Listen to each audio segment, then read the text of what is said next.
The most obvious form of plagiarism is verbatim plagiarism. And this is where we're taking someone else's ideas word for word for word, usually whole sentences, whole paragraphs, sometimes whole pages, right? This is the old, you find a website, you copy and paste it, and you paste it into your Microsoft Word document and submit it, right? We're taking someone else's words exactly the same, a whole sentence, a whole paragraph, whole pages. If we look at the middle of this screen, we have a sentence that was written in an article that a student read.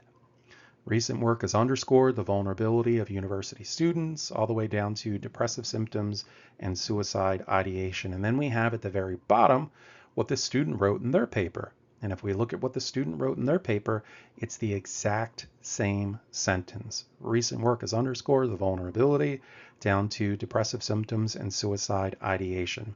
If we're taking something word for word for word, we have to give proper credit to the author. Now, we're going to practice this later on, but what we do in this situation is we put quotation marks around the words that we're borrowing,